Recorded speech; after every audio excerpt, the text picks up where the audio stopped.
Independent democratic Czechoslovakia in the spring of 1945, the end of the European war meant a return to peace and to the freedom it had not known since 1938.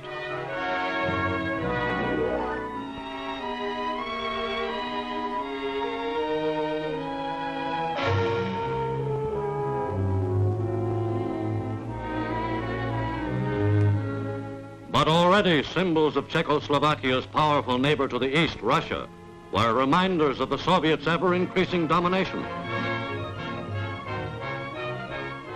And in the elections in May of 1946, the Communists, although winning little over a third of the popular vote, became the largest single political party. Thus, the Communists were able to put their leaders in key positions, and Moscow-trained Communist Klement Gottwald was installed as Czechoslovakia's prime minister.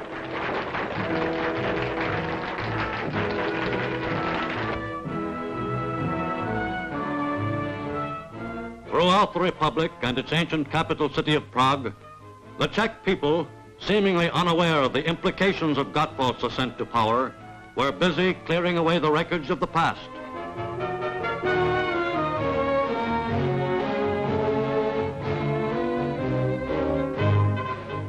Reminders of the sorrowful years of the Nazi occupation were everywhere in the city streets.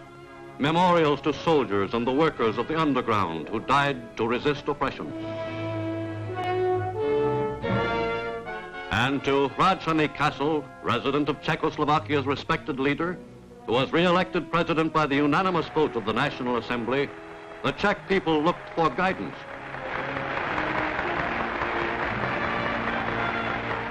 For able, experienced Eduard Beneš had seen many governments come and go. But he well knew that the task of maintaining the delicate balance upon which his country's independence rested might prove the most demanding of his long career. For the post-war Czechoslovakia he led was all but surrounded by Russia and Russian-dominated territory. Only through the American zone of Germany did the nation look out upon the West. Even before the war's end, Beneš knew that Czech foreign policy would have to be strongly oriented toward Moscow. Accepting this basic fact, he made a mutual assistance treaty with Russia, and later ceded to it the province of Ruthenia, mainly inhabited by Ukrainians. On his return to Prague in 1945, after more than 6 years of exile, Beneš was greeted as a hero by his people. Mindful of Beneš's long labors on behalf of international cooperation at the League of Nations before the war, the nation looked to him to lead it out of its dilemma into security and peace. For in him was centered the hope of the Czechoslovaks that their small country might somehow maintain its working alliance with Russia without severing its traditional friendship with the Western democracies.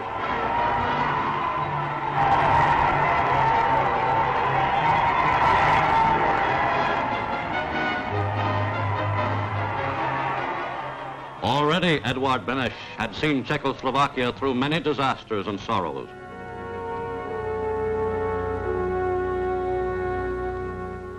After the First World War was over, its declaration of independence and set its boundaries. Chiefly responsible among Allied statesmen for setting up the new republic was the late great American President Woodrow Wilson, outstanding personality among the Big Four at the conference. Carved out of parts of the old Austro-Hungarian Empire, Czechoslovakia was one of 9 new European nations created after the First World War. Cosmopolitan center of the young republic was the city of Prague, whose population was a cross-section of the nation's many racial strains. And holding together its heterogeneous people in a unified nation was its great founder, Thomas Garrigue Masaryk, the George Washington of Czechoslovakia. As first president, he succeeded in creating an intense and vital national spirit among his people. At his death in 1937, Masaryk left behind a nation firm in the ways of democracy. To his place as president had come Eduard Beneš, his devoted disciple, who played an active part in the Republic's struggle for independence and served it well as premier and foreign minister. Under Masaryk and Beneš, Czechoslovakia was an agreeable country to live in. In the years between the two world wars, it became one of the great industrial nations of Europe. Situated on the Danube, Central Europe's principal river, Bratislava became the key port through which Czechoslovakia carried on her extensive trade with the nations of the world. Its industrial growth was balanced by increased agricultural productivity. The Slovakian farmlands and pastures were soon producing many times what they had produced during the days of the Austro-Hungarian Empire. By their hard work and enterprise, the Czechs raised their standard of living to one of the highest among the nations of Europe.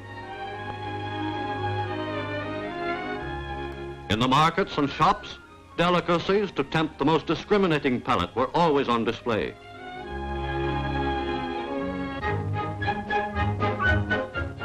In its prosperity, Czechoslovakia felt secure and happy. But into this peaceful land in the mid-1930s came the first ominous rumblings of trouble. In the Sudeten area of Czechoslovakia, over 2 million Czech citizens of German origin were hailing the rise of Nazism just across the German border. Spurred on by Hitler's stooges like sinister Konrad Henlein, the people of the Sudetenland were roused to frenzied support of the Nazis.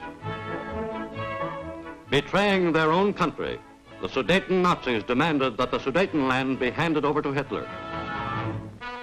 At the Munich conference in the dark days of September 1938, the Western powers abandoned Czechoslovakia and in a final attempt to appease Hitler, agreed to her partition.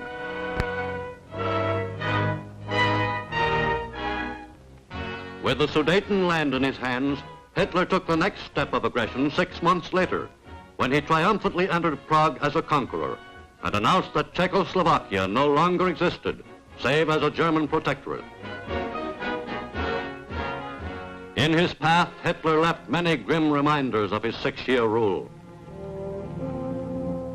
Symbol of inhumanity for all time to come is the lost town of Lidice, razed to the ground, and its inhabitants coldly murdered by Hitler's hangman. But out of the desolation of the Second World War came Czechoslovakia's rebirth, this time with Beneš, returned from exile, again its leader.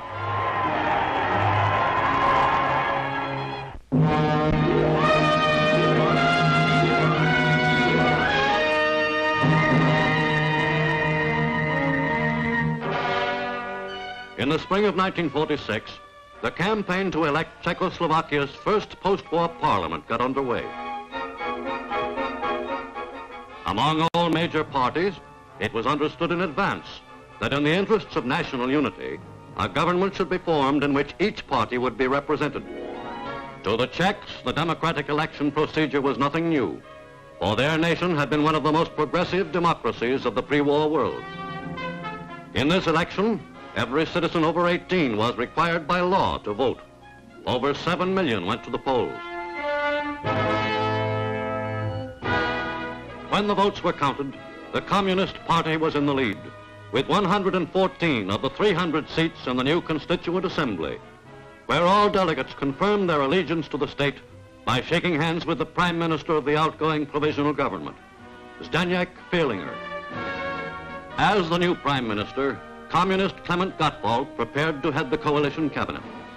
From the official residence, President Beneš issued a hopeful declaration of the political aims of reborn Czechoslovakia. Reorganizujeme v duchu důsledné demokracie politické a hospodářské svůj stát, aby mohl hrát svou tradiční roli pevného středoevropského mírového činitele v novém společenství národů, jež vzešlo z těžkých zkoušek této války v Organizaci spojených národů. To these aims, prompt economic reconstruction was vital. One of the first necessities was to rebuild Czechoslovakia's badly damaged transportation system. The hundreds of bridges and thousands of kilometers of railroad track destroyed in the fighting which had swept the country.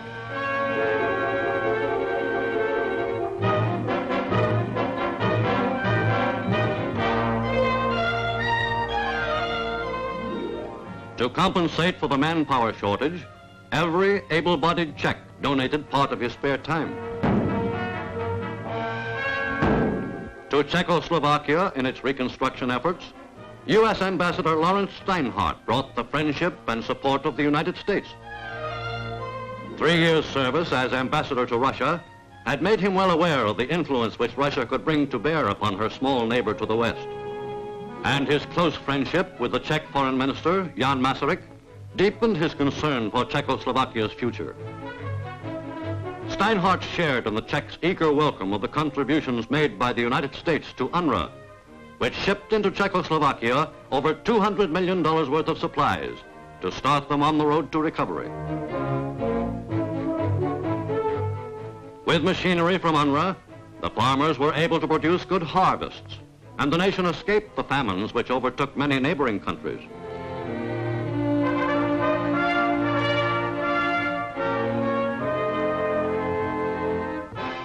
Cattle from American ranges were fattened and multiplied on the fertile plains of Bohemia. The work of rehousing the thousands who lost their homes in the war was fast advanced, and Czechoslovakia extended its system of low-cost housing, which before the war was one of the most progressive in Europe. High priority in the task of economic reconstruction was given to the work of restoring mills and factories to enable Czechoslovakia to regain her pre-war position as the industrial leader of Central Europe. Aided by labor of war prisoners and careful salvage, the restoration of the nation's industry was progressing fast in the first 2 years of peace. But to the nation's economic life, the post-war order brought great changes, for by one of the first post-war decrees, nearly all key industries were ordered nationalized. State property was marked on all large factories, and workers' councils ran them under state-appointed managers. Though handicapped by a lack of business experience and by labor shortages, the managers were able to keep production at a high level. The biggest of all the nationalized industries, the world-famous Škoda Works, sent a substantial share of its output to Russia, which already had a decisive voice in Czechoslovakia's economic affairs.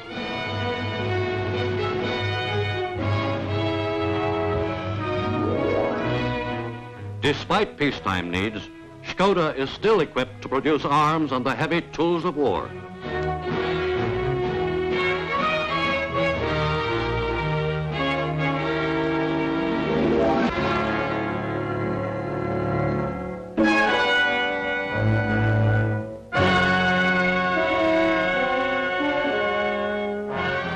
Ever since the end of World War II, Russia's interest in Czechoslovakia had increased steadily, following a pattern all too familiar to the peoples of Eastern Europe. Before the week of sustained crisis in February 1948, Communist Premier Gottwald had taken aggressive action in his campaign to turn the country into a communist state. Through a series of carefully plotted communist moves throughout the Republic, Gottwald marshaled his strength to force the resignation of anti-communists from the government.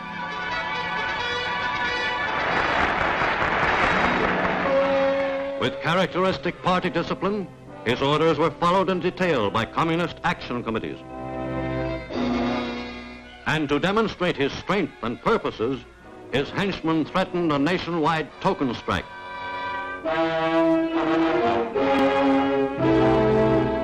Finally, the communist coup was totally successful, and the victors celebrated in the streets of Prague. But before Red Victory rallies had ended, the conscience of the Czech people was abruptly sobered by the sudden and mysterious death of the popular son of the nation's founder and its foreign minister, Jan Masaryk. And to the minds of the saddened populace came the memory of the political ideals of Thomas Masaryk, as restated by his statesman son. Ideals which many a Czech still hoped would live again. The people in America and in England know very well how my father believed in individual liberty, in politics, in religion, and that democracy, real democracy, was his life struggle and his life success and his life ideal.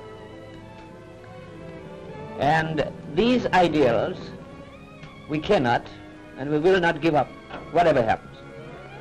Our conscience is clear, and we're looking to the next days and weeks, quietly, without much excitement, but with firm determination in our hearts, not to give up the only ethical values which will save Europe in the end.